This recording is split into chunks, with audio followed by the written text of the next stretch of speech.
Ayo Mbak Elisa. Ya, jumeneng Mbak Elisa.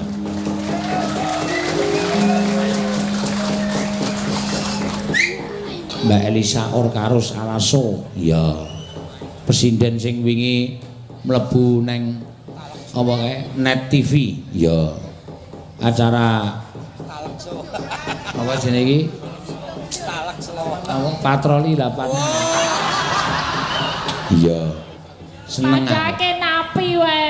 Aja ya, Pak. Lah iya, ya wis. Dudu napi. Acarane apa acarane? Ini talk show. Oh, ayo ini talk show. Iya.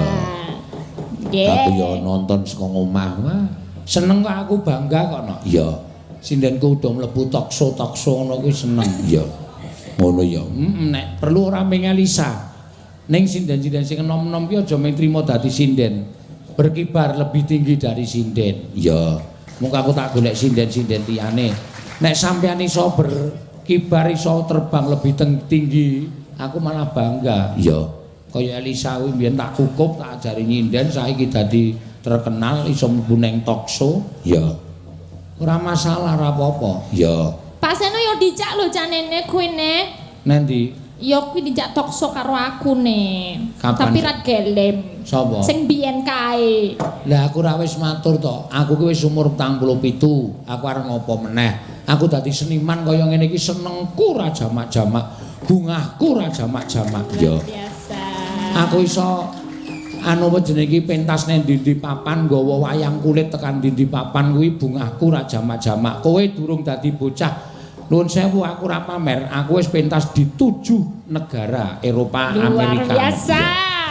Dalang panutan tenan iki. Tenan, dadi aku wis gawa wayang iki tekan kono-kono iki wah senengku ra jamak-jamak, banggaku ra jamak-jamak. Kalau dihitung udah berapa tahun Pak Seno?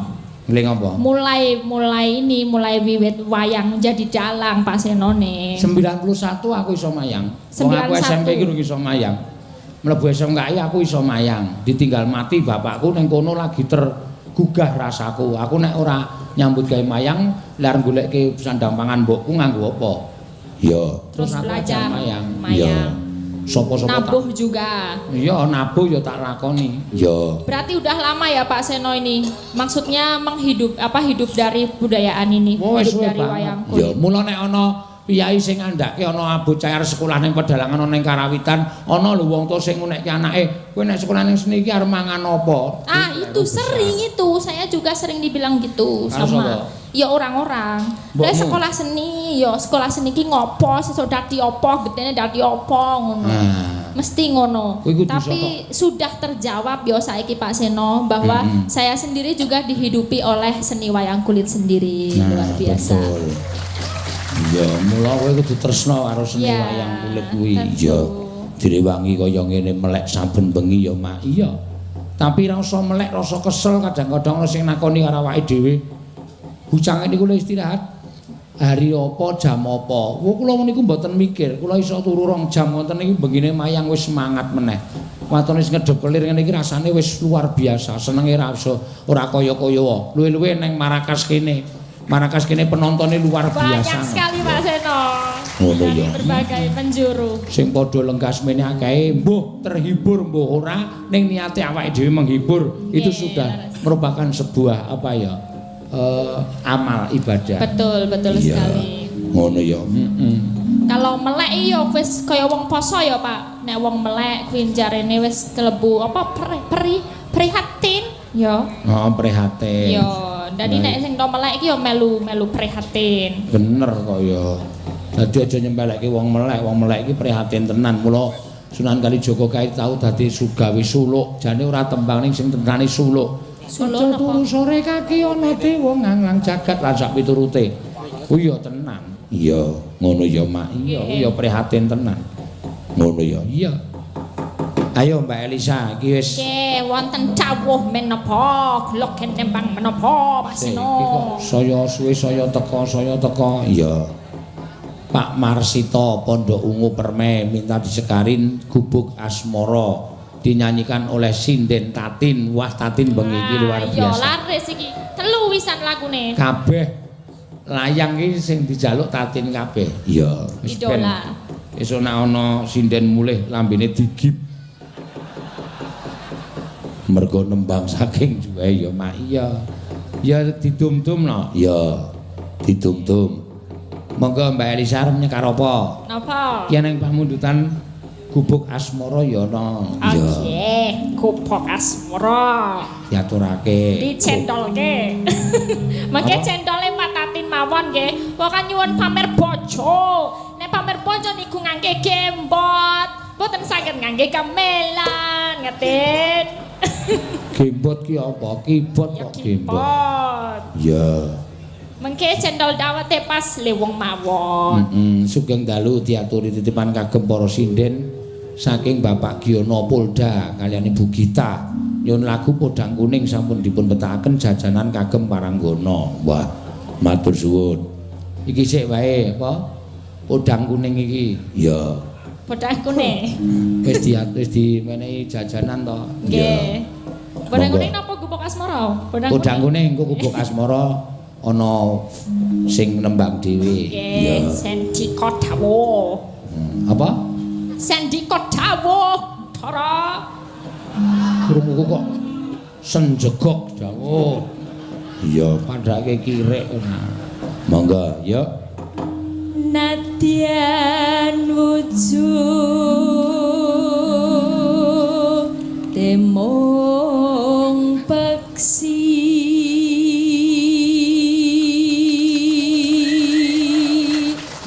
Saya juga mau mengucapkan terima kasih Pak Seno, utamanya untuk Pak Kondang, luar biasa. Kemarin kita di Jogja seperti apa susahnya mengurusi Hari Wayang Nasional di sini, luar biasa betul. Ya. Keren sekali Pak Kondang. Nggih, matur sembah nuwun penyanyi sugengipun didedikasikan untuk wayang. Iya.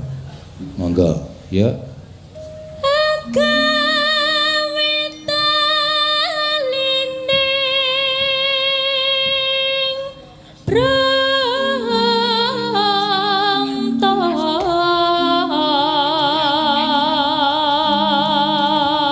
Iya disiarke streaming nggih, streaming napa mawon niki. Dalang Seno Channel, Dalang Seno Channel. Apa mau Pesona, apa mau nggone Mas Pur mau Pesona. Ya Pesona streaming terus sijine apa ya? Wonten mboten? Andika Multimedia apa ya ora kleru. Iya, matur sembah nuwun.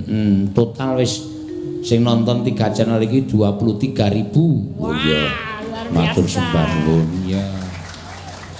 Ya, Pesona Wayang Indonesia, Sanggar Cemara lan Dalang Seno. Sanggar Cemara. Andika Multimedia. Wah, akeh banget sing do nyiapke streaming. Ya.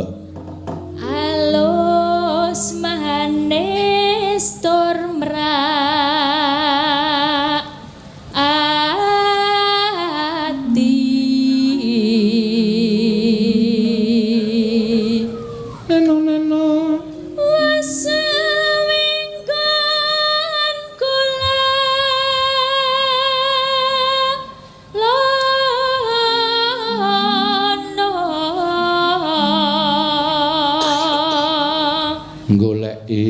Goleki si podang kuning.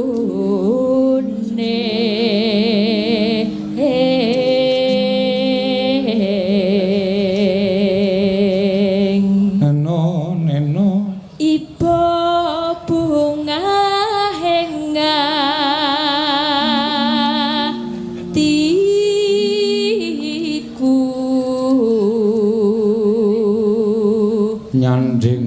nyanding bisa dadi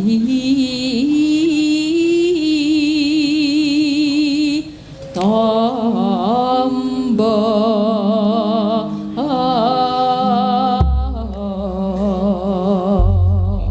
Ya, mangga. Esuk awan ning omah wis ora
Wonten dawa malih napa sempon. Wah lah iki tenan. Iki luar biasa iki bengi iki malamnya Mbak Tatin. Betul sampean nuwun nggih, Pak. Heeh. Oh ora aku to tak kira nek aku. Sugeng dalu nggih iki lho kepan iki lho. Kagem Mbak Tatin. Sambah limbuk keluarga. Oh nggih pajangan Bantul Yogyakarta nyuwun lagu gubuk asmara ing kenembang Mbak Tatin. Oh nggih Mbak Tatin gubuk asmara. Sugeng dalu Pak. Bucange dari Pak Sugiono Polda Metro badhe nyekar kali Mbak Tatin tembang Sesidemang. Matur nuwun. Ya wah. Larise ra jamak-jamak nggih. Menika kula saking rombongan Sentolo. Ya, mbok iki desane Tatin, desane Tatin. Nyuwun perjaipun Mbak Tatin. Pun pokoke sedaya rombongan. Ya ora apa-apa kabeh pancen komplit kok. Ya. Matur suwun Mbak Elisa. Sami-sami. Didum ya saya kancane. Monggo Mbak Tatin. Ya kosike aja Mbak Tatin sik. Nggih. Sugeng dalu, Pak De. Hah? Ya sugeng dalu wis ora apa-apa undang Pak De Mbah sakarepmu. Ya, sugeng dalu Mbak Anting iki meneng-meneng putra dalang lho no, putra dalang. Putrane Mas Sun Gondrong saka Tulungagung. Oh. Ning sekolahe ning Yojo. Terus ya wis bangane mula-mule melu bapakne luwung melu aku wae sing cedhak. Oh iya. Tur ya wis dititipke karo bapakne Mas Sun karo aku. Oh iya, ya ora apa-apa ya, Mak. Ya nembang Ting. Napa? Hah? Napa? Caping gunung kok napa piye? Caping gunung. Heeh. Caping gunung gagrak Madura. Ya. Madura. Diaturake.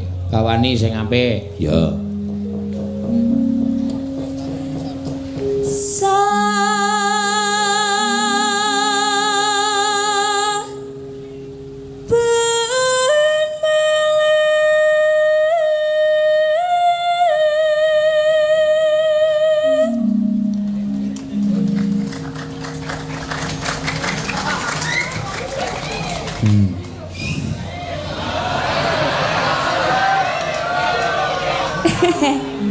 Barang dikeploki kok malah cincing kok.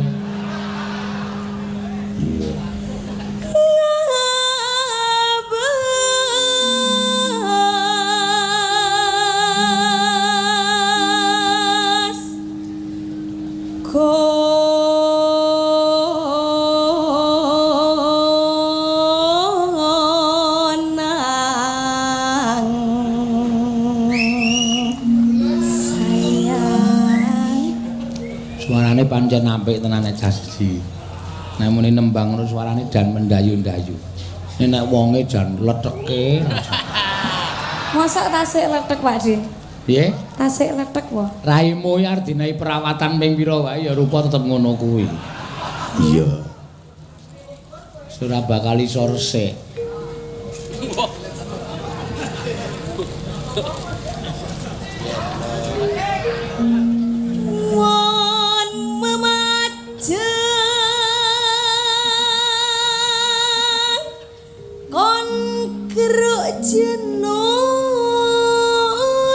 Nganggo keruk barang.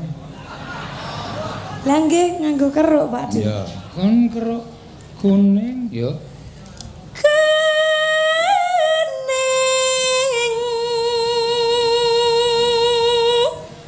Ratin. Ya rada beda ya bawane mah beda. Terus kembang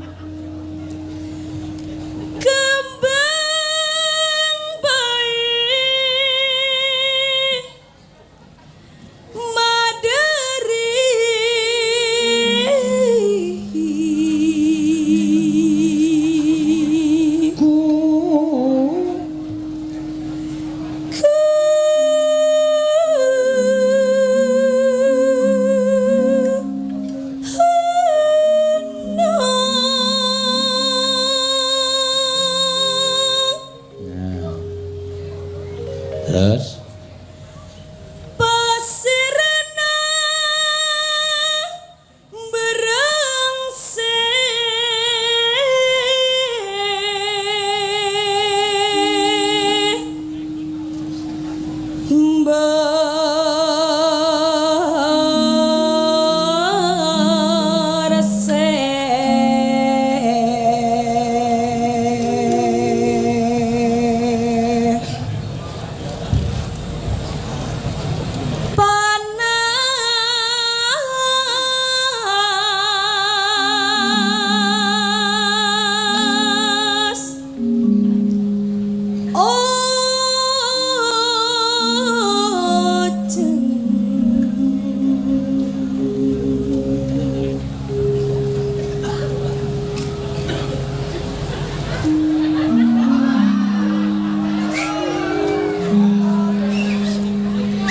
Piye kuwi ngapa?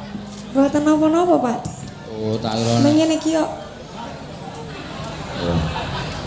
Kemeng. Wong sing nyuwara cangkeme kok sing kemeng tangane. Gringgingen. Oh, terus panas ujan lengaling sayang capi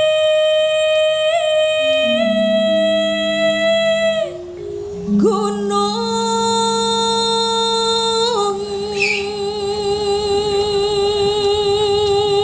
ya kanca-kanca mangga ayo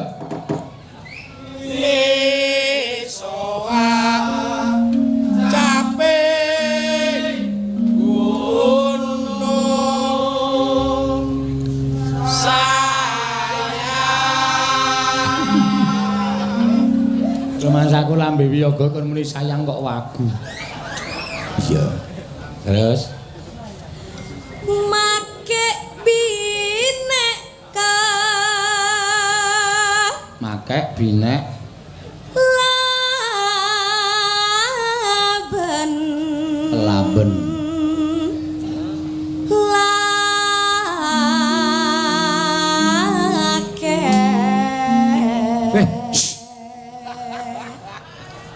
napa Pak Dik? Ngomong apa ki mau terakhir mau? Lakek. Lakek iki napa Pak Dik? Saru. Ora saru wis. Nek radong malah rasa ngerti wis.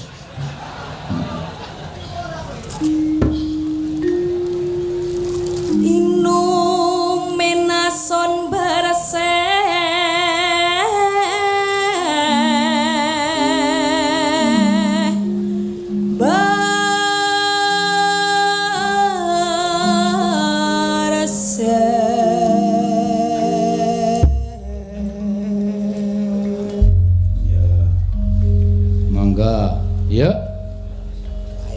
Madura ya, Mbak Anting.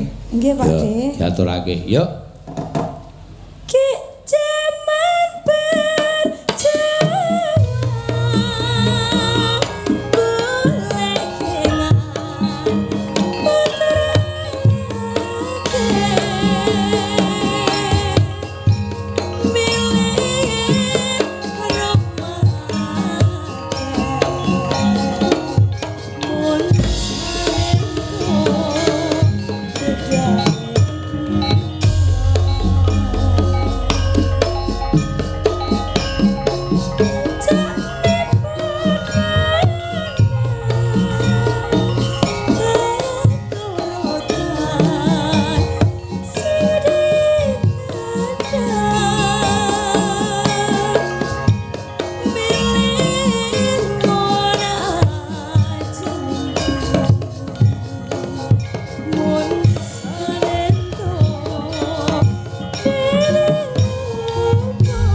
Kendange mau ya di sore mau dites ya apik banget. Ya.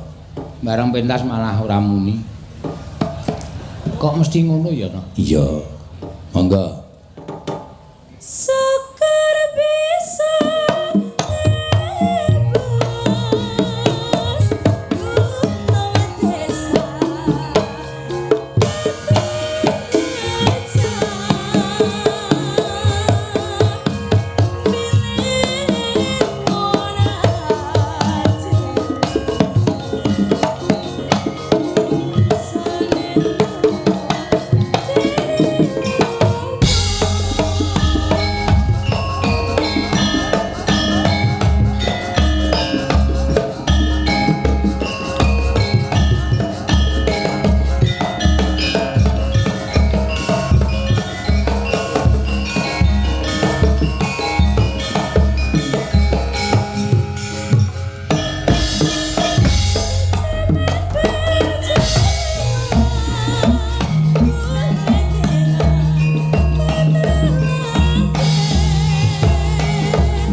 Pak. Apa? Banter. Ya ora apa-apa. Buanter kuwi nek cara Jawa Timur. Buanter. Alon bae to Pak De. Heh? Alon. Aja aku sing tok jaluk alon, sing ngendang iki lho. Iya.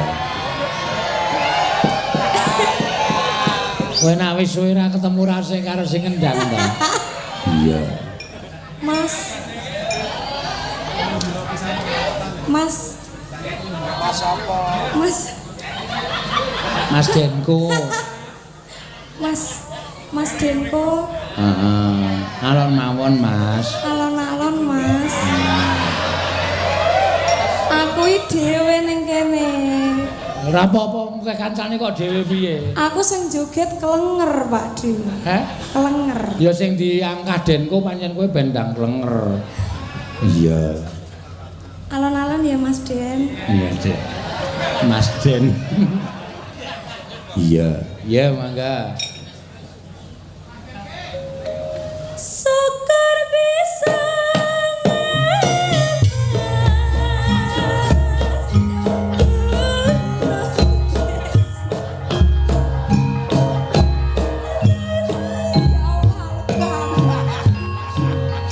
Lah piye to? Sik apa? Mau aku nyanyi. Kok karemu piye to? Alon kleru cepet kleru. Kalonen. Kalonen ya. Ya kalonen. Nah, tak tumblang ngono semono ya. Ya rada cepet sithik. Oh iya. Yo. Jal sepiro Pak De? Mangga, aku ra dong kok dadal sepiro. Yo. Syukur bisa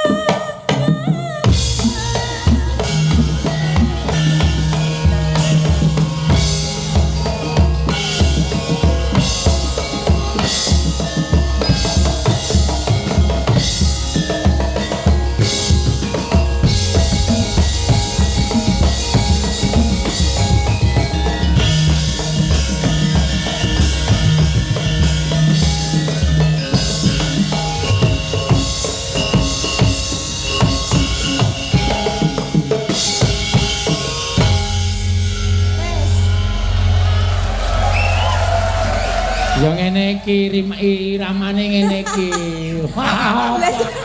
Malah ngekakak ora. Ya kan aku perhatian to Pak De. Karo sapa? Kalau penabuhe. Nah. Ya Mas, ora meng lho nyapa kok he? Lah iya to ya. Kowe iki dibanterke kebanteren, dialonke kurang banter. Kula mboten baleni lho niki. Wis rasa ra apa-apa. Yes. Ya. Gendak. Wis. Brose tiba to. Mulane nyantelke iki ora ning kono. Iya. Dicobloske ning kulit sisan to. Ora bakal tiba. Ya pancen bener ya Maya. Langgam kadung tresna ya karo lali janjine ya mengko didum pokok siji men sindene rata kabeh. Kadung tresna sena ya. Kadung tresna ya golek sinden sing kalem ya. Sing ora kokean polah ayo Tiwi jumeneng ya. Mbak Tiwi iki sinden ra tau omongan, ra tau ngopo-ngopo meneng wae. Kancane ning ngebis ya gojek ya meneng wae. Ngerti-ngerti semaput. Bareng digugah wis ra tangi ayo. Iya. Sinden kok nek ndi-ndi sangune sedotan apa kae? Apa karang bayine isih cilik ditinggal ngomah. Oh. Ditipke budene. Mula terus kudu dilongi. Ayo. Mangke ndak macet, Pak. Apa? Macet. Apane sing macet? Isinya. Asine. Ayo aja bocah iki mbutuhke asi kok ya. Mula kok kowe nggawa botol mlebu ning kamar mandi. Terus suarane mak cut. Iki yo ngopo ngrungokke. Aku ki sok tau wonge karangan.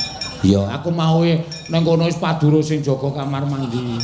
Mergane tulisane kencing 2000, BAB 3000. Ya. Aku mlebu ki aku bayar 3000 ki seneni. Bapak ngopo? BAB. 5.000. Loh, ha iki 3.000 Loh, mosok BAB enggak kencing kan mesti kencing. Oh iya ya. Lah ketang sithik mesti metu kaya ngono. Ya. Kadung tresno, Mbak. Mbak sapa, Mbak? Tiwi. Ya diaturake. No. Ya. Sindenku ki werna-werna kono. Ya, ana sing kalem, ana sing begijikan. Iya. Anting ki ya. Urung wiwit wayange wis polahe ra karo-karoan. Ya, monggo. Rina wangi tati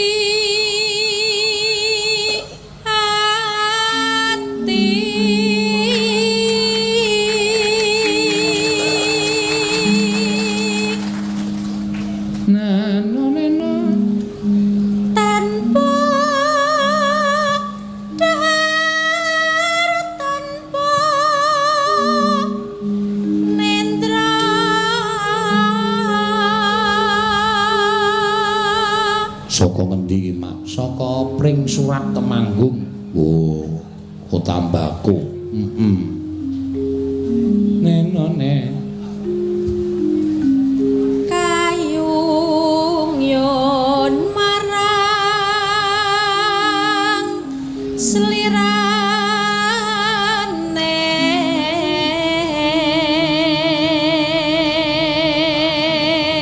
Neno. Thank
you.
Yai Putri nganti kaya wayang golek. Iya.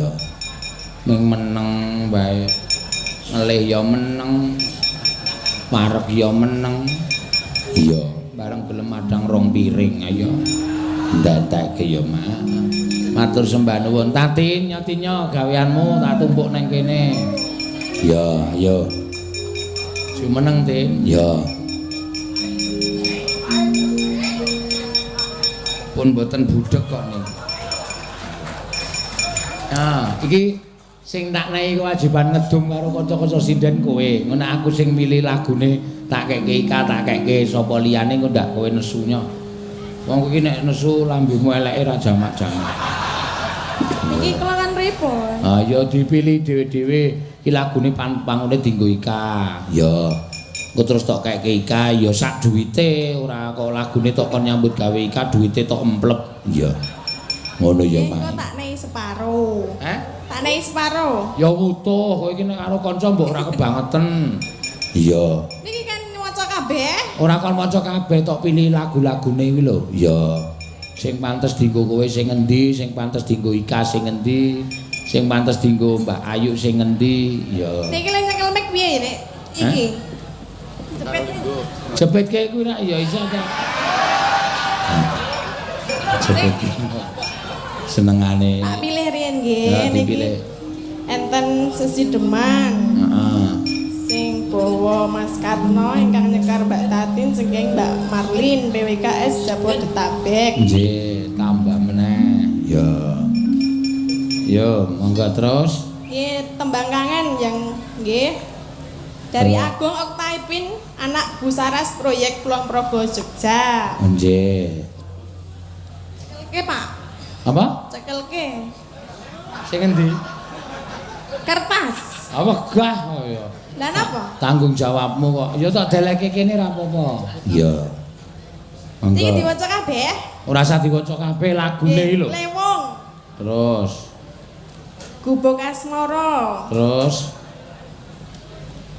Niki saking Pak Polisi. Pak sapa Pak Sugiono? Heeh. Apa? Sesi Deman. Ya. Terus Napa melih nggih? Mudiar ora. Gubuk Asmara. Buka wis ket mau wis diwaca-waca kok. Lah enten kalih lho. Ya ora apa-apa. Nyo tambah iki nyo. Rengu. NB sik nyekar Mbak Tatin, rondo kempling modar ora. Ya kuwi kertase. Lah duwite? Nyo nyo nyo. Awak meh dikei kertase. Wong ming diseler 100 e kok cerewet iki. Lah weruhe. Roh apa wong Ora iki? duwite. Selama tekan Jakarta Linguyuh ya ming dompleng aku kok. 2000 ping ayo. Lah ora duwe receh. Ya, diaturake. Sapa sing arep kok nyekar? Sik, Gubuk Asmara sapa? Gubuk Asmara biasane pun Mbak Ika. Ya, ayo Ik. Jaluk ditik Ik. Ya, ben. Saiki Nek nek loro lho, Gubuk Asmara loro e. ora apa-apa ya siji wae apa Gubuk Asmara terus Gubuk Asmara meneh tenan tetekke wektu. Maksudnya duwite lho. Duwite piye? Siji wae ya. Ya, Eh, siji ya. ya loro ya ora apa-apa no. Bajine sing nyanyi ya. Oh ya.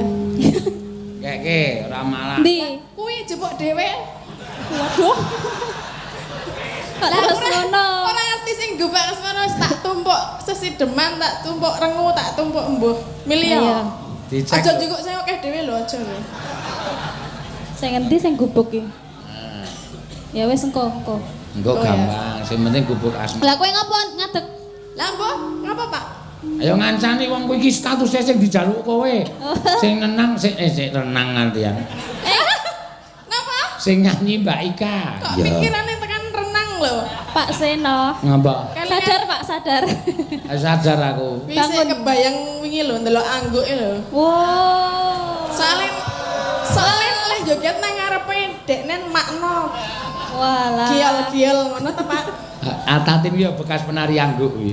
Nggih. Asli ra ngapus. Kowe Ya. mbiyen yo ngono kae, Mbak. Nek aku ora tak nyunyukke ngono ora.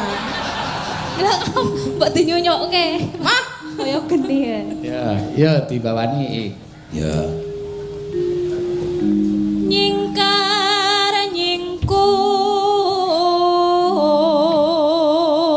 nyingkur Wiwitane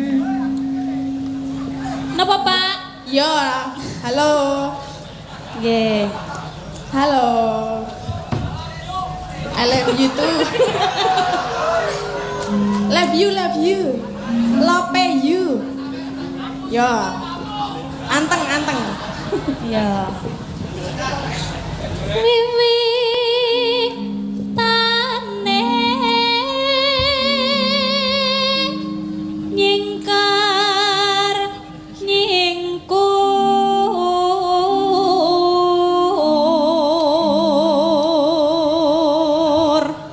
lingsem yen ke mutan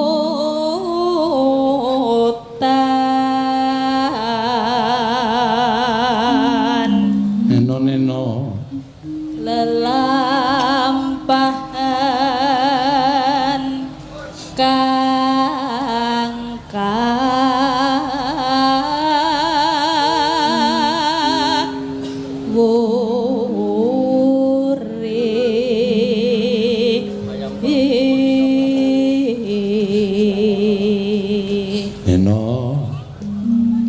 tresno tulus nadyan nengku buk as moro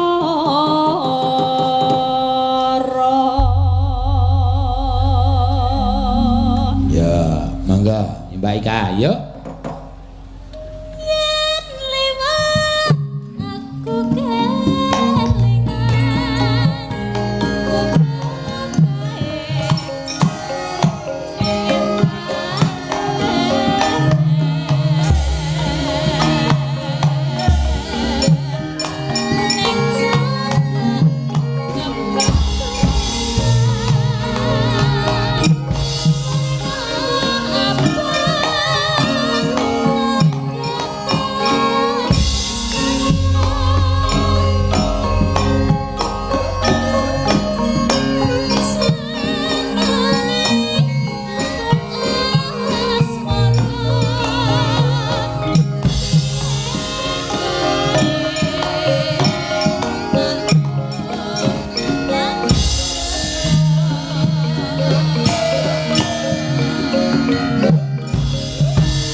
apa?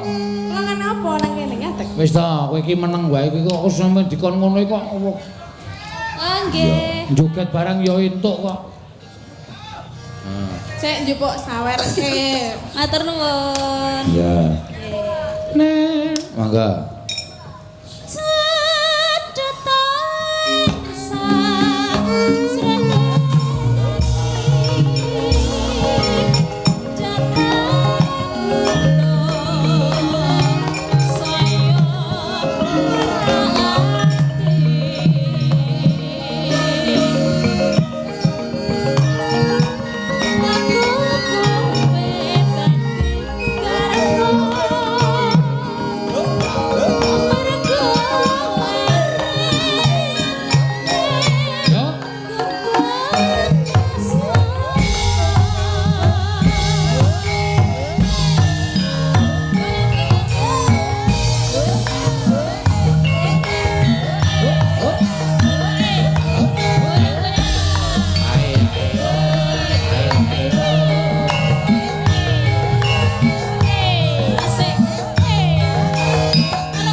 dini. Arep jaluk ora? Mana yang lain mana? Kayak mojok terus. Lah kowe joget ora e? Joget ya? Kok ora krasa? Hah? Ora krasa. Ya engko tak kerasake. Oh iya. Ya, Lanjut mangga. ya. Cadatan sakjroning ati.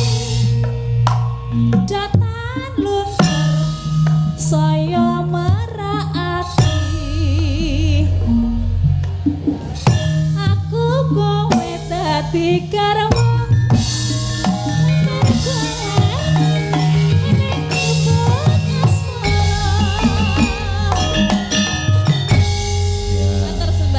Matur suwun, Mbak. Ika sing wis kemareng lagoke pamundhutane Mbak Tatin ya. Tatin mung kon joget mung kon ngadeg dhewe ya. Kowe lakukan apa iki? Ya Ayo. mati gaya nek ora joget. Apa? Nek meneng wae mati gaya. Ayo kowe iki tampil ning panggung iki gaweanmu ngopo? Ya ngono. Mula kowe tak nei mungsuh-mungsuh sing kira-kira kowe iki iso takon, iso ora mung nembang tok sinden ki ya diwajibke takon piye kok iso kaya ngene. Lah, saiki kowe tak nei wektu takon karo pemunden kowe ngeminanting pakurmatan sapa? Pak Kondang Sutrisno Modyar Tatine kaya. Monggo, Pak tindak mriki, Pak. Tutuk.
Cedak-cedak. Iya. Mumpung, Mas. Napa? Mumpung. Ampun ngoten, Mbak Ono. Ibu kok sampeyan niku lah. Oh, mboten napa-napa. Oh, nggih. Sugeng dalu, Pak. Nggih, sugeng dalu. Pripun dawuhe napa niki? Pun kula sampeyan ajeng tak ampun takon kula, Pak. Niki. Men modar niki. Iya. Iya.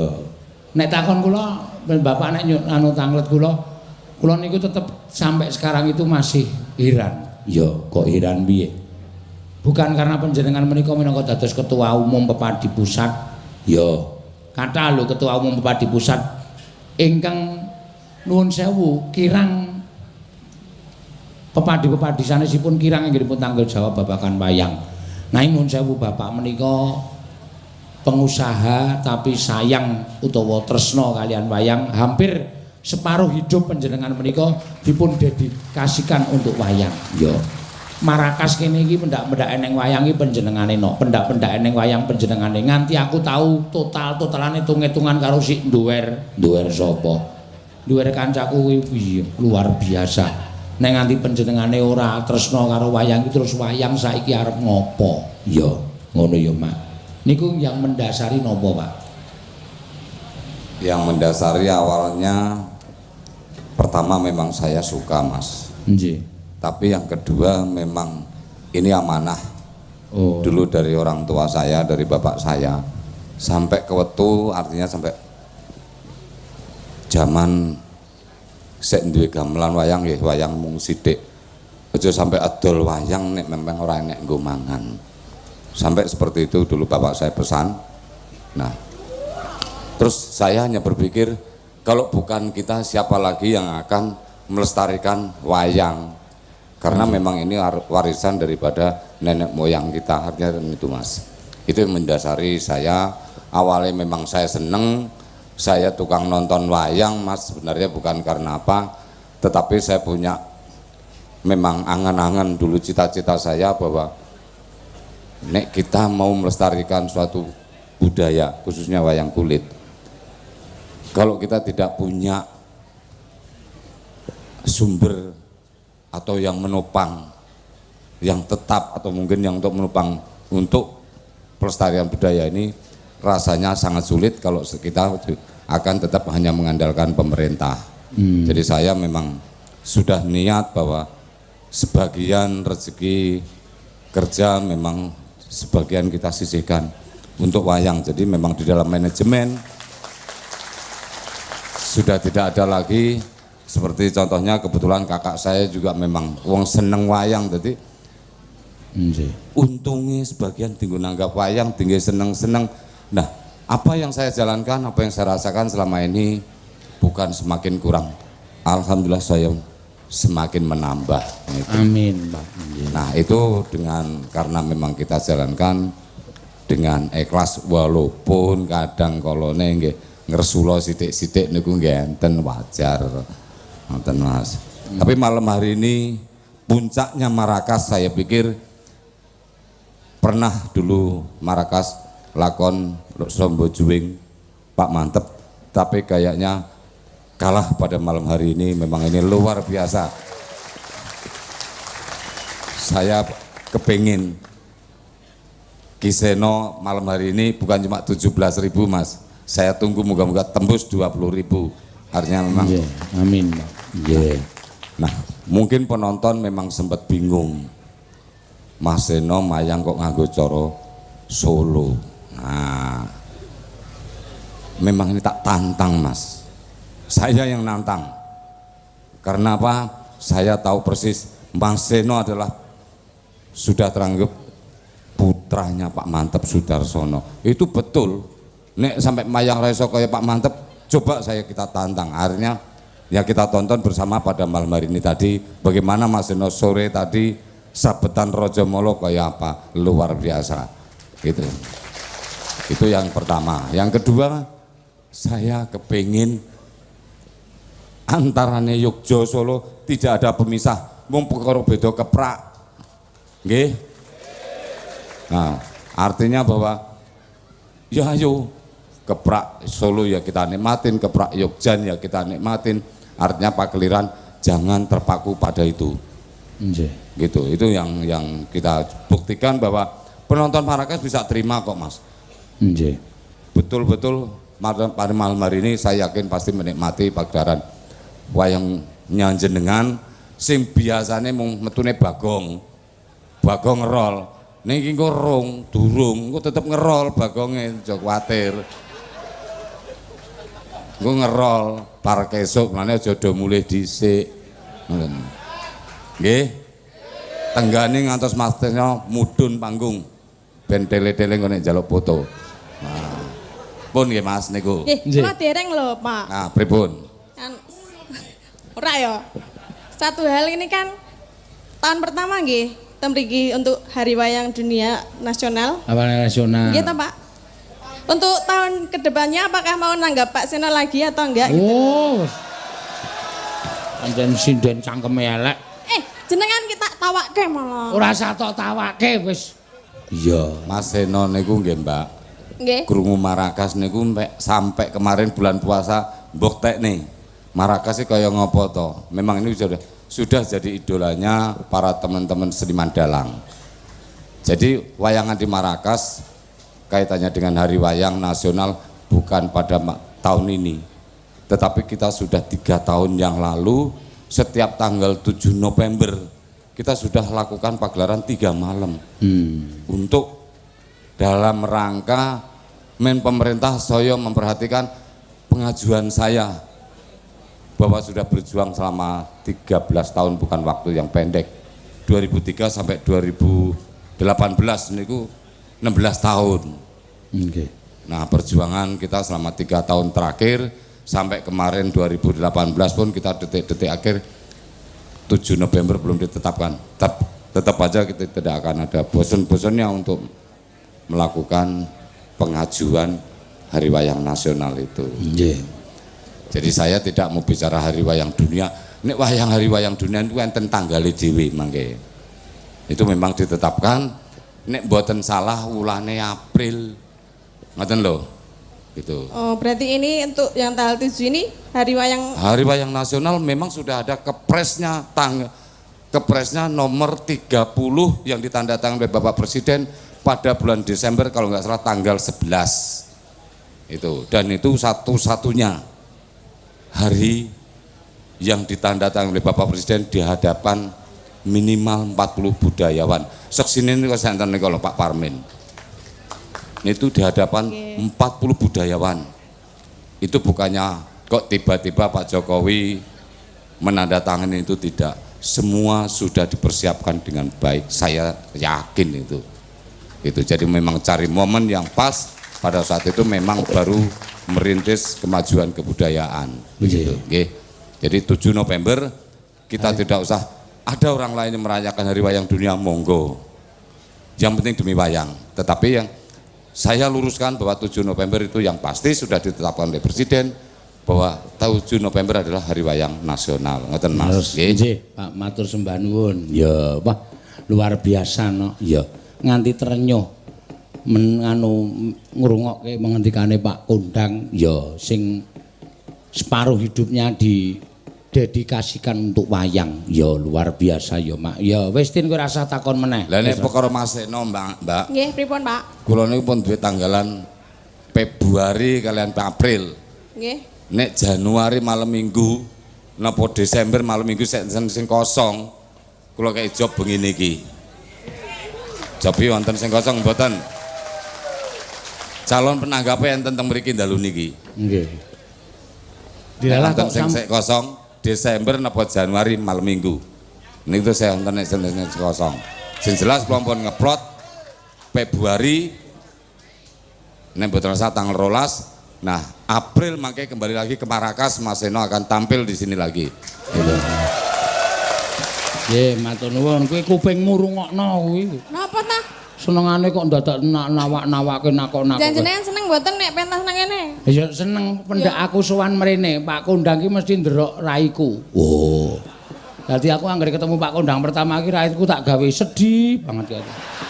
Terus karo Pak Kondang diparingi jobnya, Mas esuk tanggal iki. Wah, langsung ceria. Kok dadak kowe takon ora. Nggih menegaskan mbok menawa sesuk tahun depan ya Pak Seno lagi. Dalang gitu. itu banyak. Ya beliau itu ketua Pepadu. Tidak mesti pada tanggal 7 November karena Marrakas ini setiap 3 bulan sekali minimal akan ada pagelaran wayang. Gitu. Jadi nek andai kata besok tanggal 16 ini masih diizinkan dipakai, ada wayangan di sini. Tanggal 23 masih disambung ketoprakan di sini. Oh. Jadi bukan hanya di sini hanya ketoprak, wayang orang sudah terbiasa, ludruk juga tampil di Marrakas sama penontonnya seperti ini. Gitu. Nggih, matur sembah nuwun Pak Kondang. Ya, wah. Berarti hari 7 November kuwi hari wayang nasional. Ya. Niku pun mboten iso diowahi Mas. Pun sudah baku karena memang ada kepresnya. Jadi nek sing lawan tanggal 7 November nyebut hari wayang lain niku nglanggar pemerintah. Ngoten mawon pun. Nggih, Pak. Nggih. Hari wayang nasional. Ya. Nggih, pokoke awak dhewe ya melu nulat karo panjenengane no. Ya nek iso ya makni ya anut karo kekuatane awake dhewe. Ya kaya wingi ora yojo ya pemerintahe ora nuwun sewu ora ana sing anake hari wayang nasional. Ya awake dhewe uyung-uyung karo kanca-kanca penabuh nganake hari wayang nasional. Ya karo tim streaming. Ya tahun ngarep muga-muga ya iso nganake hari wayang nasional. Ya ngono ya mak iya.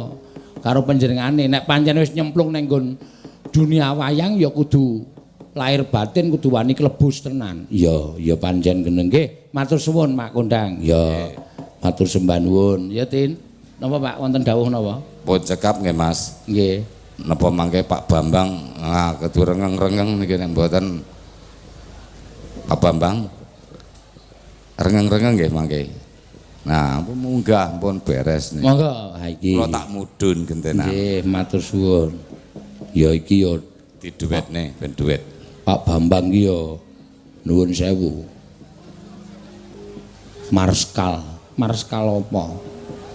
Ki tak wacake dhisik ndak kleru le nyebut pangkat. Nah, Bapak Marskal Madya Purnawiawan. Kowe lungguh, Tin. TNI Bambang wedi aku karo kowe. Lah pripun? Mboten purun kalih kula. Melenuke kuwi lho. Loh, napa? Wis ning kono aja terus. Nggih. Pripun Mas Monggo, Eno? Pak. Pripun, Mas? Nggih, men ora kesuwen wau ngendikane Pak Kondang wis sampuh ya. Nggih. Dicatet Tin, ping pira mau janjine? Ping napane nggih? Le ditimbali rene meneh. 3 bulan sekali ya. 3 bulan sekali. Ya. Karepe. Ya wis matur nuwun karo Gusti Allah ya. Nggih. Nggih ben ra kesuwen Mas Eno. Nggih, Mbak. Apa iki, Pak? Derek Kondang? mawon. Ya. Mangke sisa-sisane kula anu papake nggih anu goro-goro. Ya. Oh nggih. Ya coba bawane Asmarandana ning tiba bersih desa iso Tin. Bersih desa. Heeh. Bersih desa pelak barang nggih. Kowe kok klecem-klecem to cedak aku ki. Lah pripun ta, Pak? Kae lho do diingetke penggemarmu. Kowe mau nggih I love you too ngono ya. Iya. iya. Lah mereka bilang I love you. Nggih, monggo ditinting. Mangga. Nek ora apal dikandani ya, Tin. Nggih.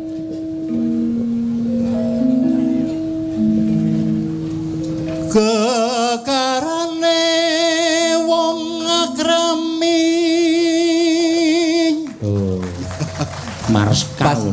Pas mboten niku. Mas? Pas, Pak. Nggih, sampun pas. Pilot lho iki no. Oh, pilot iki. Ballpoint. Ballpoint dengkulmu mlocot kuwi. Pilot ki sopir pesawat kok ballpoint. Iya. Tutu benda tutu rupa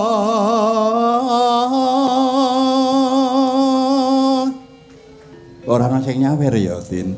Beda karo kowe ya. Lah pripun? Nek niki kedune jenengan napa? Oh, aku nyawer kowe. Nggih biasanipun nganten nika. Nggih ta? Ha iya. Nek mboten berarti anu ora biasa. Sok Februari kowe tak sawer kowe ya. Kok nenggo Februari? Oh iya. Takono Februari. kuwi takono. Februari Pak Bambang nimbali awake dhewe. Oh, nggih ta, Pak. Heeh, neng ndak anu dusune Dalem Tabun. Tabun. Oh, wonten Jogja. Heeh. Oh, nggih, siap. Aja lali dicatet ya. Nggih. Nek Pak Kondang pesen wis isi, Pak. Ngono ya. Nggih. Hamong ati pawit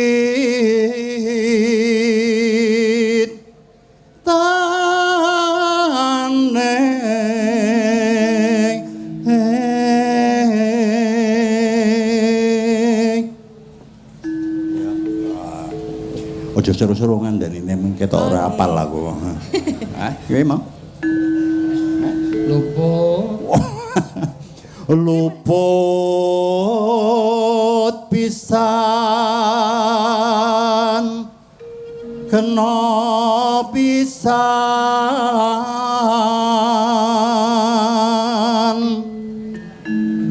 yen gampang luwe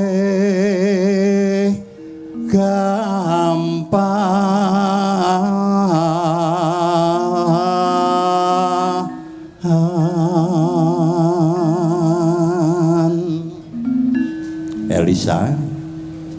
Elisa. Nggih, Pak. Pak Kowe ora Bambang. kelingan Elisa saya. Oh, tasih kemutan kula. Oh iya. Enten apa kali Elisa? Zaman ciliane takono Mas Eno. Sabamu nendi coba? Magwo. Ciliane Elisa ki sakjane daleme Pak Bambang. Nggih bareng gedhe kemayune ora njapah. Mbiyen dek cilik le ngedusi Pak Bambang. Iya. Napa nggih? Heeh, bareng gedhe arep didusi angele ra jamak-jamak. Oh. Tekan kan iki mau. Yen hangel ke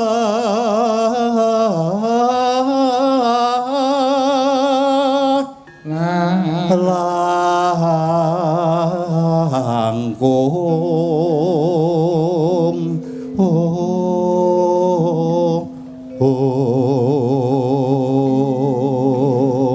tan kena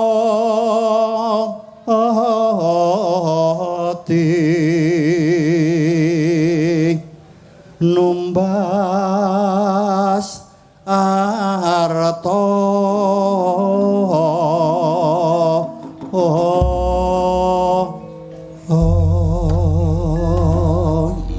ya kur iki ya kur ya kur ibu-ibu nggih kowe tetep ngadeg Tin ya bersih desa ya yuk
matur suwun sukses selalu wayang makin menapa tangkar tumangkar benjang tahun ngarep ditanggap Pak Kondang ping 5 amin matur nuwun matur sembah nuwun dalu menika nggih wonten Pak Presiden Yunima nggih rawuh kaliyan Ibu nggih matur nuwun nggih matur nuwun cekap nggih nggih Pak Bambang matur sembah nuwun nggih sawerane ora ya mboten satu guyu matur nuwun nggih Mang Pistol bathuke mawon niku Pak iya ya wis ora apa-apa matur sembah nuwun ayo Tin bali sik nggih lakone diteruske sedina engko ge gara-gara ngaturke pamundhutan sing urung kelakon ya mengko ndak entek wektune malah ora prayoga ya ayo mata dereke tan samar pamoring sakma sinopaya winayu ing sepi sumimen telenging kalbu pambukaning warana tarlen saking liep layaping aluyup pindha pesating sumbana sumusup ing rasa jati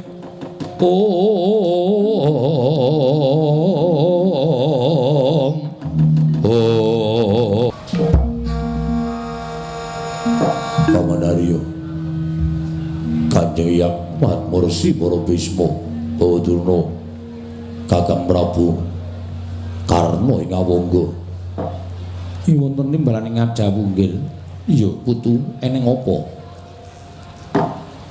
ngantos boten imut bilih ditekelkan sak mangke dinten pasiwakan madari negari Ngastina krana bombong raos sing manah kula suka marawata suta ingkang kula raosaken bebasan kanthi dene kejukurkan Mukir Sari kelepaning samudra madu sasampunipun kula midhanget Pak Warta ingkang saestu adamel bombong raos sing manahipun ingkang wayahe Ngastina Kanjeng Hyang Gusti kabar apa putu lha kok dadi kabar mau kawowo ngrabosa marang penggalih putu Prabu Ngastina pekasan Putu Prabu nganti supe yen to nedheng lenggah Siniwaka. Nggih.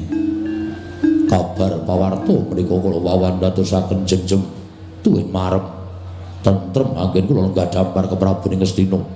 Jalaran pawarta ingkang sampun kula tampi Pandhawa sampun sirna wonten telenging wana Kamyaka. Pandhawa sampun pejah. Pandhawa boten dados kliripipun ingkang wayah Duryudana menika ingkang kula jangka rinten panteraning dalu. Boten kendhat anggen kula nyuwun dhateng pangwasaning dewa. Sampun ngantos pinardawa gesangipun para Pandhawa. Jinupretna madaning wana Kamyaka jebul boten kanyana-nyana. Dunganipun Duryudana dipun tampi dening pangwasaning para dewa. Ketitik dinten samangke sampun wonten kabar pawarta bilih para Pandhawa samangsa menika kala wau cacahipun 6. Cetha menika warangkanipun para Pandhawa, rongkonganipun Pandhawa ingkang sami pejah wonten tepining Tlaga Dwita Kanjeng Hyang. Dadi kanthi dasar sira Putu Prabu nemokake rongkongan manungsa cacah 6 mau mbok tetepake yen to Pandhawa tekaning pati kasinggihan mekaten. Sadurunge Putu Prabu entuk pawarta yen to Pandhawa tekaning pati ingkang matur ana negara Ngastina lan ingkang sepisanan nemokake rongkongan manungsa mau sapa? Sapa Putu Prabu? Para kaki prasaja ingkang manggihaken inggih menika Paman Harya Sengkuni. Patih Sengkuni kasinggihan mekaten ingkang nemokake rongkongan manungsa ana ing tepining Tlaga Dwita ana ing wana Kamyaka mau kasinggihan mekaten. Apa diparengake aku tak sambung rembug karo Sengkuni. Kula semanggaken Kanjeng Hyang Suman. Patih Sengkuni kula wonten dawuh. Apa pancen kepara nyata ngendikaning Putu Prabu Ngastina kowe ingkang nemokake rongkongan manungsa ingkang tinumpuk ora kinata ning tepining Tlaga Dwita ana ing tengahing wana Kamyaka. Kasinggihan mekaten. Tumuli rongkongan menika kula klempakaken gunggungipun wonten cacah 6. Lajeng tumunten menika kula anggep yen to menika rongkonganipun Pandhawa ingkang sampun pejah wonten telenging wana Kamyaka. Tumuli kula aturaken dening anak Prabu Ngastina. Dasarmu apa kowe kok ngakokake yen to rongkongan manungsa mau rongkonganing para Pandhawa? Mergi cacahipun wonten 6. Kok ana 6 dasarmu piye? Gangsal Pandhawa setunggal Dewi Waradrupati duk nalika kawon sesukan dadu nderek kabucal wonten telenging wana Kamyaka. Dadi kanthi pawadan yen to Pandhawa 5 tekaning pati lan Waradrupati tekaning pati mbok temokake rongkongan manungsa cacah 6 terus tok akokake yen to rongkongan Pandhawa. Tok anggep yen to Pandhawa lan Drupadi tekaning pati ngono. Inggih. Kasinggihan mekaten penemban kusih to. Lah kok gampang timen nggonmu ngaturake rongkongan manungsa tok akokake marang anak Prabu utawa Putu Prabu Duryudana yen to kuwi rongkonganing para Pandhawa. Suman, saiki aku tak takon yen nurmahe rongkongan manungsa kuwi mung kari balung. Inggih. Lah saiki aku yen to kowe bisa ngerteni kok kuwi rongkongan Pandhawa kuwi dasarmu apa? Inggih. Karena menika rongkongan. Lah iya. Rongkongan manungsa ingkang wujud balung mau kok iso mbok titik yen to kuwi rongkonganing para Pandhawa mau dasarmu apa? Mergi cacahipun 6. Kok 6? Mergi gangsal anu Pandhawa setunggal Waradrupati. Menika dasar kula. Turta nuwun sewu penemban. Nalika dalu kula menika nginceng utawi kula menika lampah dedemitan niti priksa dhateng para Pandhawa sami mesanggrah wonten tepining Tlaga Dwita. Tumunten nalika para enjang kula tuweni namung wonten rongkongan manungsa cacah 6 ingkang tirumpuk boten tinata wonten telenging Tlaga Dwita. Menika mertandhaken bilih menika Pandhawa ingkang sedalu mampapan wonten tepining Tlaga Dwita lan sampun dados rongkongan cacah 6 klebet pun Dewi Waradrupati. Kusih aku saiki tak takon karo kowe kok mung sewengi ing atase Pandhawa tekaning pati suwene mung sewengi kok iso wujud rongkongan. Terus saiki aku tak takon karo kowe sing mangan daginge Pandhawa mau sapa? Inggih. Sing mangan daginge Pandhawa lan Waradrupati nganti gusis nganti wujud rongkongan manungsa mau sapa? Lan mestine yen to kuwi dipangan para dubriksa, para yaksa, mestine isih ana klepretaning getih ing mapan ana ing kono. Putu Prabu, wonten dawuh. Rombongan ingkang diaturake Patih Suman mau apa isih ana klepretan wujud getih ingkang tumemplek ana ing balung. Sampun sami boten tinata tegesipun ketingal balung menika kala wau sampun dangu mapan wonten ing telenging Tlaga Dwita. Lah saiki cocokno Suman ngandhakake yen to sewengi nitipriksa marang para Pandhawa nggone padha sari nang tepining Tlaga Dwita tumuli esuk wis nemokake rongkongan cacah 6 yen lumrah kamanungsan wae. Balung-balung mau mesti ana getihe merga lagi umur sewengi ning yen nganti balung-balung sing diaturake mau wis umur suwe terus Suman crita yen to patine Pandhawa lagi umur sewengi kuwi tegese patihmu kuwi goroh. Inggih patihmu kuwi ngapusi mung merga kepengin ketok mula dheweke tumuli golek pendhok ingkang wigati entuk pangalambana saka Putu Prabu Ngastina sepisan angka loro aku tak matur marang Putu Prabu Suman kula wonten dawuh rungokno inggih yen kowe nemokake walulanging para Pandhawa utawa rongkonganing para Pandhawa kuwi janjane upama mati tenan cacahe ora mung 6 lho nuwun sewu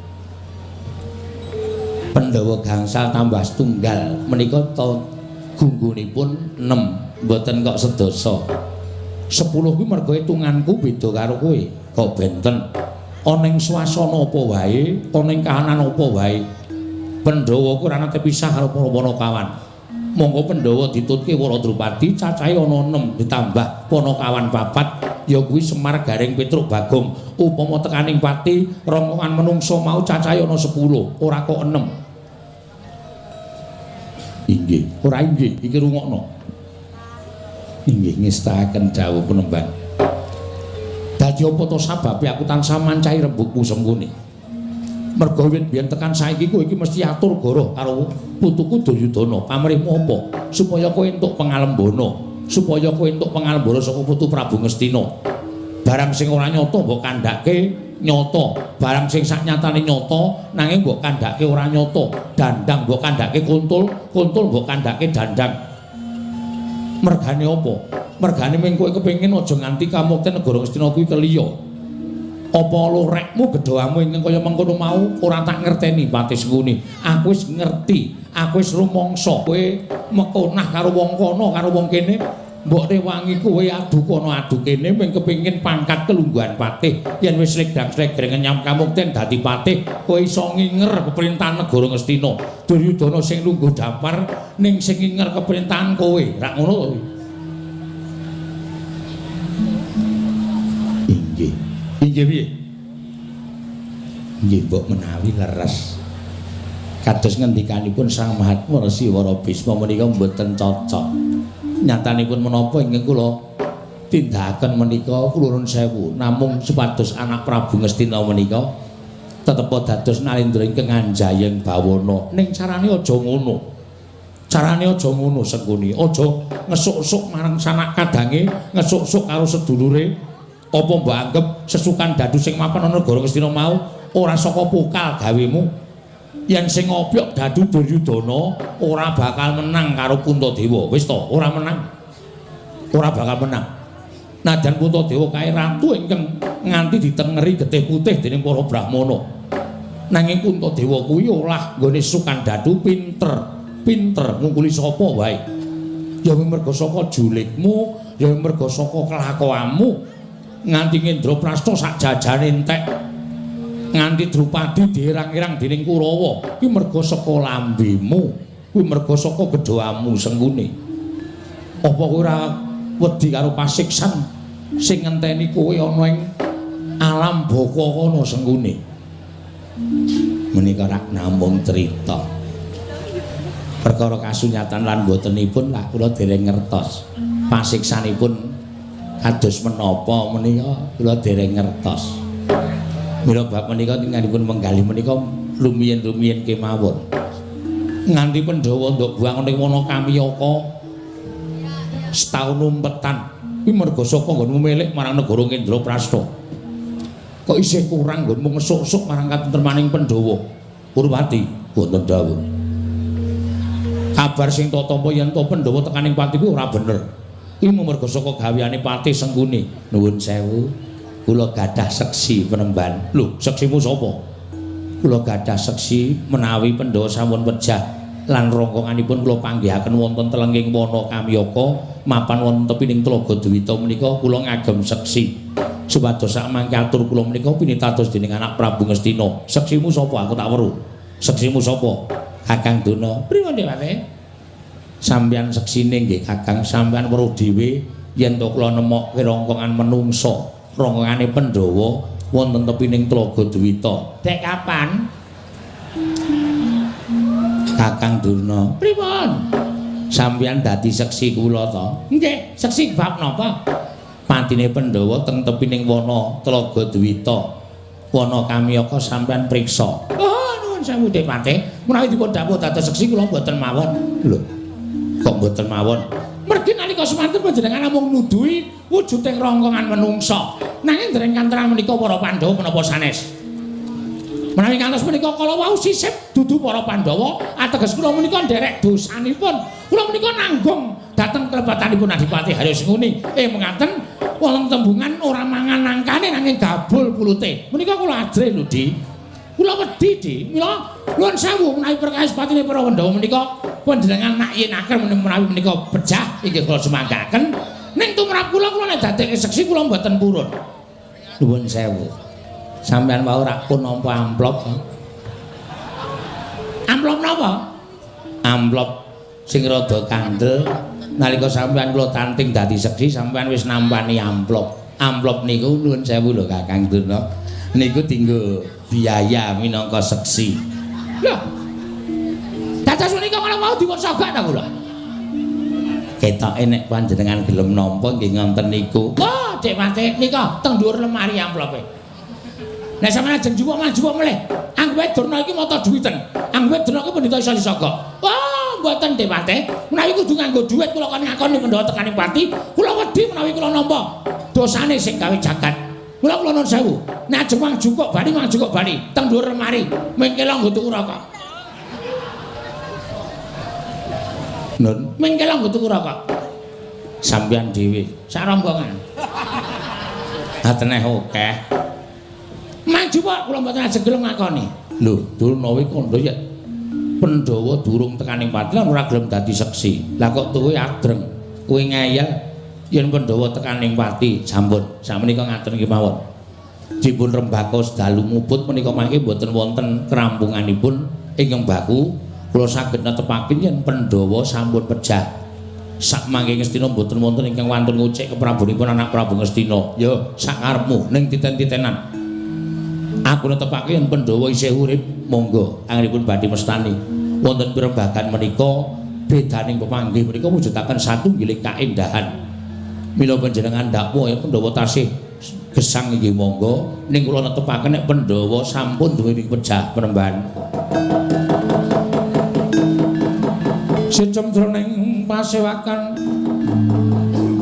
Wadogong tanpa sabawa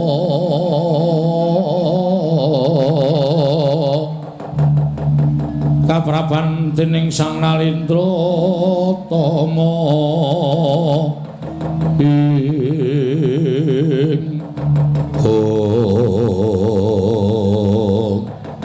sidemadaning pasewakan agung nalika semanten kodhong enggalih ing Astina Prabu Duryudana batas sakoling mangke gedher ing Jawi.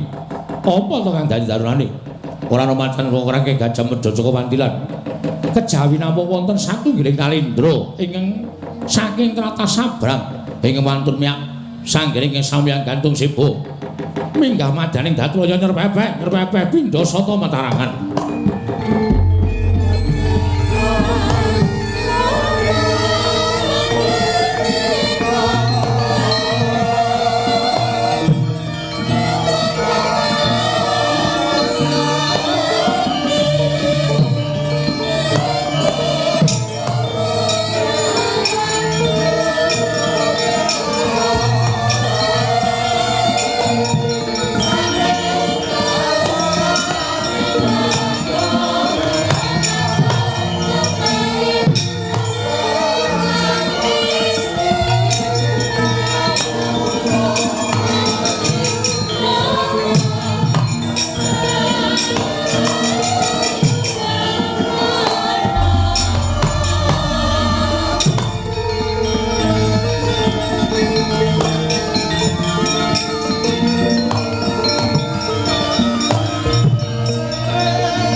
Kembang popong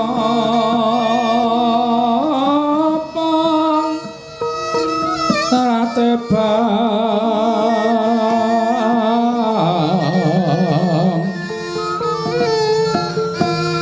rayungan loma lengkung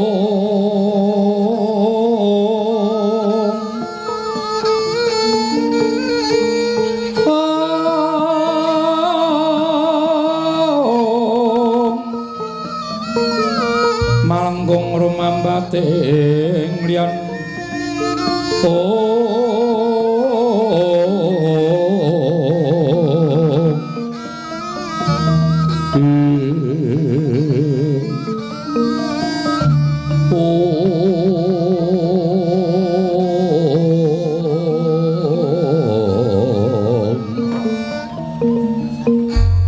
Paman Arya wonten dawuh wonten satu milik Nalindra yang minggah madaning Datra negari Ngastina menawa menika semitranipun Paman Sengguni nadyan ingkang abdi nembe sepisan menika ngawuningani mugi keparengani bali menapa wigatosipun dene sowan Ngabiyantara anak Prabu Ngastina Paman Lenggah Prayogi kula nunggir kisana aja kira ingsun tumambuk yekti lagi sepisan iki ingsun wanuh Kisanak Nalindra saka ngendilan sapa jejuluke nuwun sewu punamit pasang Kalimantapit nebene nglodone Demawahing Tawang Tuwa sinuwun menapa paduka pangling kaliyan kula menawi paduka pangling kaliyan jasa kula menika wingking saking negaring Trigarta ingkang sudi mestani dhateng kula pun Prabu Susarman inggih Prabu Susarma Prabu Susarman ya Prabu Susarma kasinggihan mekaten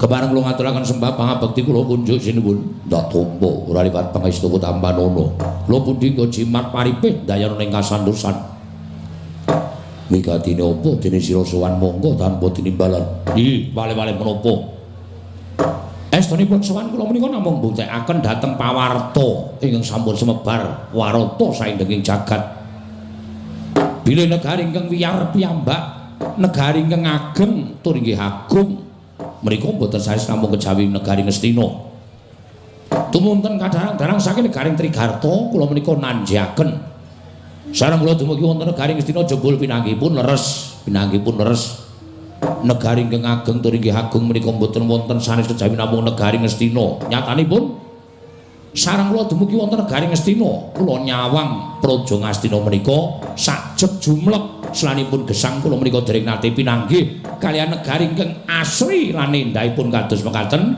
kejawi namung negari Ngastina. Matur nuwun ingkang tanpa pepindhan sinuwun. Ingkang kula aturaken menika mboten ateges kula menika kepengin menapa-menapa nanging menika nyatanipun kados mekaten ingkang kula sumerapi. Langkung-langkung sareng kula mlebet wonten kedhaton negari Ngastina sinumrawi dhateng paduka Gusti kula ingkang sinuwun biyo-biyo.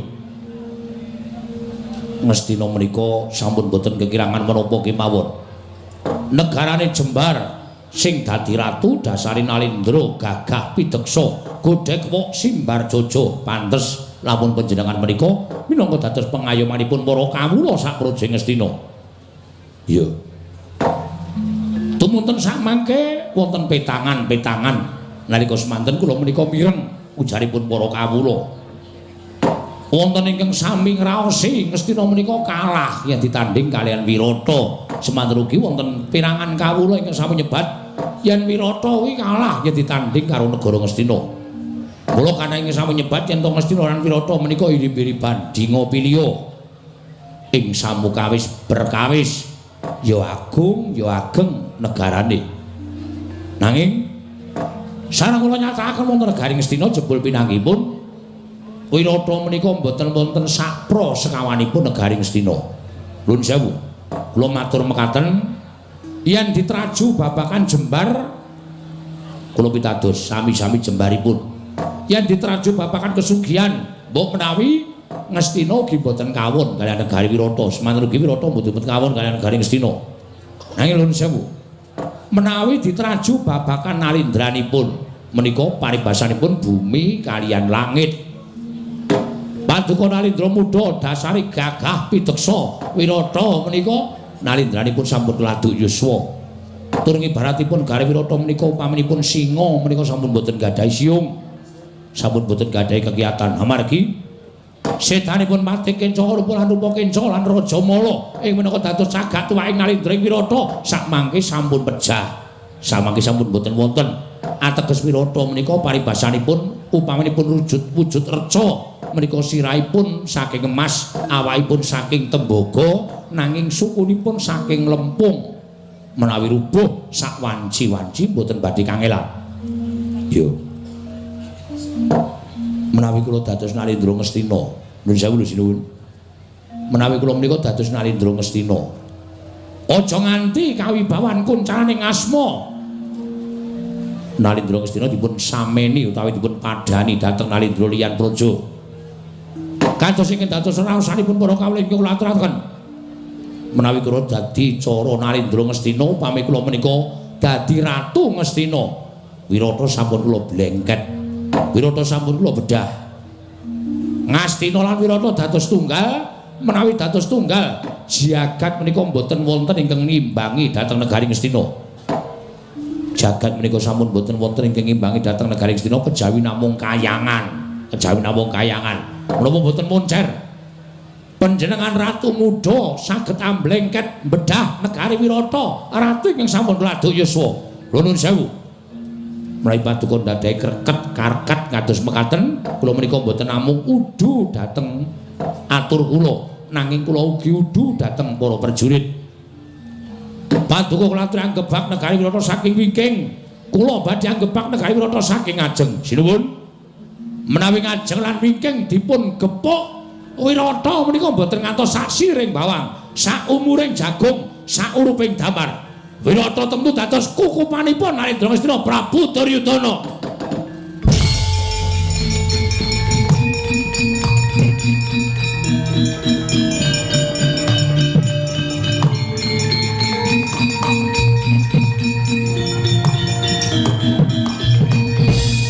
Jagat Dewa Bathara ya jagat pangestu karo awan wonten jawuh. Sareng kula wedang-wedang jebul resna bisa diaturke Prabu Susarman. Kula piyambak ugi matuk, kula piyambak ugi kathuk Prabu Susarman. Wonten dawuh sinuwun. Apa ingkang dadi igo vertikalmu? Panjenengan ingsun nayogyani estu sinuwun. Ya tenan alah. Menawi ngaten ateges sak mangke kula badhe nuwun menawi sampun kula aturaken dhateng paduka Gusti kula ingkang sinuwun. Kula mboten namung udu swara nanging kula ugi badhe udu tenaga. Prajurit Trigarta badhe kula kepiyakaken mangke menawi kula sampun majeng anggepuk perang negari Wirata. Paduka kula aturi ngepiyakaken para wadyabala nggepuk perang negari Wirata saking wingking ngarep mburi diterjang. Kula kinten Ratu Wirata mboten badhe saged swala tartemtu Wirata badhe wedah. Majapati badhe wonten kukupanipun paduka Gusti kula ingkang sinuwun. Aja mung kandhek ning pangucap ning kababaro dadi pakarti nyuwun pamit. Madal pasangan ngetapaken para wadyabala diwaji sing ati-ati aja kaya bocah cilik Prabu Susarman.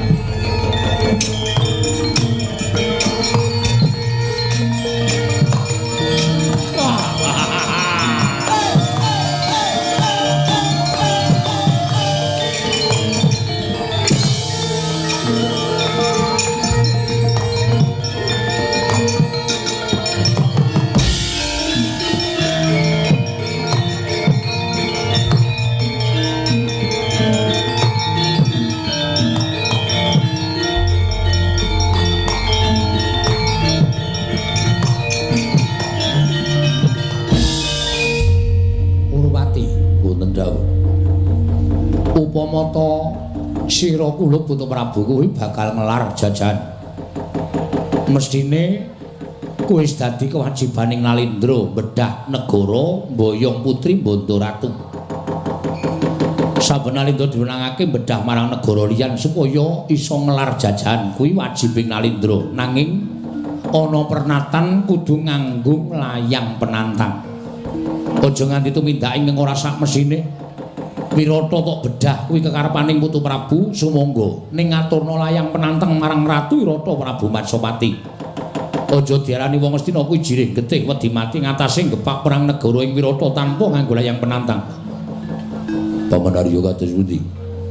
Menapa kedah ginakaken layang penantang? Nuwun sewu, kula pikir-pikir kok kaya nganti sobat ambiar.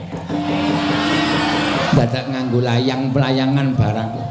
Ingkang layang-layangan niku kajengipun Didi Kempot. Dik Pate omongan sing apik. Oh, Pate kok omongane ting clebung sak penake dhewe. Wong sampeyan nganggo sandangan ya ora pate apik ngoten kok. Sandangane Begawan Durna kok kaya pelangi. Ya men, niki karang kaya ngene kok malah mangke sakarepe dhewe. Nggih, Kakang Durna, menawi cara kula mboten sah nganggo layang penantang. Gunane apa nggunakake layang penantang nek kono wis tata-tata mangke menawi malah kula lan panjenengan kawon mangke rak malah mirang-mirangaken. Nggih, Kanjeng Hyang. Kula mboten ginakaken layang penantang. Yen ngono disengguh Ratu Ngastina kuwi jirih getih wedi mati kajengipun. Mboten dados menapa. Samrika kantun paduka Kanjeng Hyang. Kula badhe nyuwun priksa, kowe arep njaluk utawa nyuwun priksa apa? Kanjeng Hyang menika merangkul negari Ngastina kados menapa? Lho, iki bumi wutah getihku, Kurupati. Iki bumi kelahiranku. Mestine wae aku bakal mbelani negara Ngastina menawi paduka badhe mbelani negari Ngastina kedahipun sak mangke kersa nderek utawi ngrawuhi madaning peperangan negari Wirata anggenipun badhe kula bedah. Yen perkara aku melu perang kuwi kosik, merga kowe ora gelem nggunakake layang penantang. Yen to aku melu perang dikira aku wong tuwa ing ora kandhan-kandhan marang Putu Prabu. Nek ngoten sampeyan ning ngandhake tresna karo Ngastina, kabeh momong kandheng ning pangucap ora kababar dadi pakarti. Hyang Bisma pendak-pendak rawuh wonten negari Ngastina ngendikake Kurupati, Ngastina iki bumi kelahiranku. Kurupati, Ngastina iki bumi wutah gedhehku. Aku tresna karo Ngastina. Aku kuwi tresna karo bumi kelahiranku. Sapa sing arep ngidak-idak bumi kelahiranku ajange ning dadane Begawan Bisma samangika kula tanjihaken. Sing ngendika kaya ngoten wau sinten? Sing pendak-pendak ngendika kaya ngoten niku sinten? Jebul kabeh mung kadhek ana ing pangucap ora kababar dadi pakarti. Kula anggap yen to pendhita-pendhita sing ngegungake kautaman junjung marang kejujuran kabeh mau mung lamis cetha bosok atine.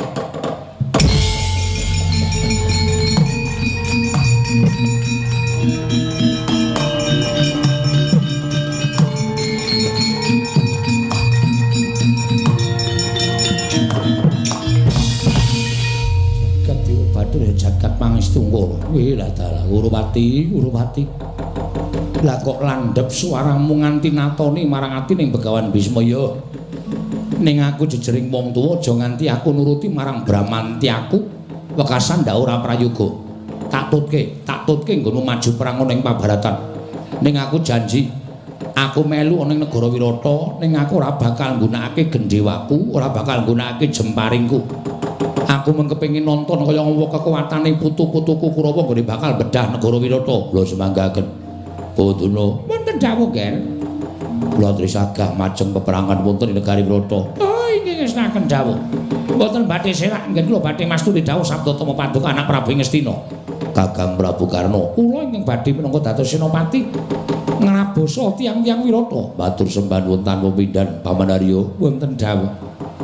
Budal kang padha sibuk jeneng ingsun kundur kedaton Cawisna titian ingsun Yai Pamuk lan godho kula ugi badhe tedhak wonten ing peperangan negari Wirata. Inggih ngestaken dawuh Paduka anak Prabu Ngastina. Karana kula madal pasilan Kartomarma wonten timbalan. Budal kang padha sibuk ingsun kundur kedaton kula nuwun para madal pasilan sing ati-ati aja kaya bocah cilik Dimas Kartomarma. Purna gatining pananggilan. Salsa suku kedaton jelok saking dampar kenolok nyambit gambaran gading kadhiraken sangganing Palomban Jeti manggung tanggung Joko Paloro ingkang sami ngampil pacaraning Prabun kawijengan saking Mandura tindak nyosri Naranata lamun katinun saking Mandura kaya tansah sesanti kamulyane